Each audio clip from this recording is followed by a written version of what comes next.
আসসালামু আলাইকুম deer members, আশা করি সবাই ভালো আছেন।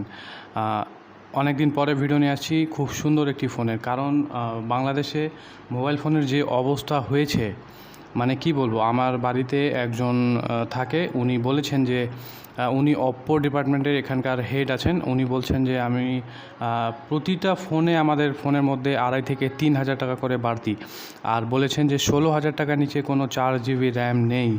তো এখন চিন্তা করে দেখেন, যে অবস্থা, যেখানে 11,000 টাকায় 4 GB র্যাম পাওয়া যেত ব্র্যান্ডেড ফোনের মধ্যে, সেখানে দেখেন এখন 15,000 থেকে 16,000 টাকা লাগছে একটি 4 GB ফোন নেওয়ার জন্য। তো আজকে যে ফোনটি নিয়ে আসছি, এটি 10,000 টাকার মধ্যে পেয়ে যাবেন, 9,999, 1 টাকা কম আর কি। যাই হোক, তো এই ফোনটির স্পেসিফিকেশন বলবো এবং সব কিছু জানানোর চেষ্টা করব, কী কী রয়েছে, যারা আপনারা নিতে চান এবং কোন কাজের জন্য নেওয়া বেস্ট হবে সেটা আমরা বলে দিব। ফোনটির মডেল হচ্ছে ওয়ালটন প্রিমো R9। এটি জুন মাসে লঞ্চ হওয়ার কথা ছিল, কিন্তু হয়নি। আর কালার্স এখানে রয়েছে গ্রিন কালার, ম্যাগনেটিক ব্ল্যাক, দুটি কালারেই পাবেন। 4G সাপোর্ট রয়েছে, এখানে কোনো 5G নেই। এটা আমি অনেক ভালো আর কি আমার মনে হয়, কারণ যদি কম রেটের মধ্যে যদি 5G দিয়ে দেয়, তাহলে অনেক কিছু কম্প্রোমাইজ করে ফেলে, অনেক ফিচার্সগুলো তারা হাইড করে ফেলে যা আমরা দেখতে পারি না।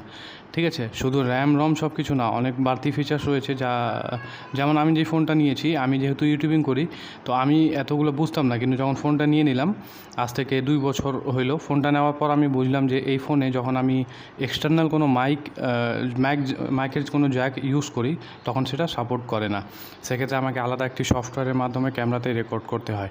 তো এটি অনেক বড় একটি সমস্যা, এগুলো ফিচার্স তারা বলে না। যাই হোক, তো এখানে আর তেমন কিছু বলার নেই। এখানে বডিটা মিনিমাল নচ রয়েছে, ভি নচের মতো। সামনে আপনি গ্লাস ফ্রন্ট পাবেন এবং পিছনের বডিটা প্লাস্টিক বডি রয়েছে। 191 গ্রামসের ফোন, 6.52 ইঞ্চিস ডিসপ্লে, HD+। ফুল HD ডিসপ্লে পাবেন না, IPS LCD প্যানেল বসানো হয়েছে।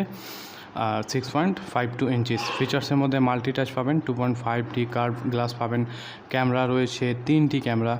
মেইন সেন্সারটি 13 মেগাপিক্সেলের, তারপর 2 মেগাপিক্সেল, তারপর 0.3 মেগাপিক্সেল। ফিচার্সের মধ্যে আমরা LED ফ্ল্যাশ পেয়ে যাব, প্যানোরামা রয়েছে, নাইট মোড রয়েছে, ডেপথ সেন্সার রয়েছে, HDR রয়েছে। ভিডিও রেকর্ডিং করতে পারবেন ফুল HD 180p-তে। আর ফ্রন্ট ক্যামেরা হিসেবে 8 মেগাপিক্সেলের একটি ক্যামেরা ইউজ করা হয়েছে, যা মোটামুটি আমার মনে হয় ভালো, কারণ 13 মেগাপিক্সেলে অনেক ফোনে দেখা যাচ্ছে যে 5 মেগাপিক্সেলের ফ্রন্ট ক্যামেরা ইউজ করছে। তো এটি যদি থাকে তাহলে কিন্তু সমস্যা হয়তো ইউটিউবিংয়ের ক্ষেত্রে। এখন যারা ফ্রন্ট ক্যামেরা 8 মেগাপিক্সেল নেবেন, যেমন এই ফোনটিতে রয়েছে 8 মেগাপিক্সেল, এক্ষেত্রে তারা নর্মালি ইউটিউবিংয়ের কাজটাও করতে পারবে।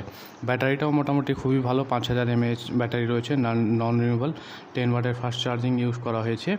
আর অপারেটিং সিস্টেম হিসেবে এখানে Android 11 রয়েছে, মিডিয়াটেক হেলিও G25 চিপসেট দিয়ে।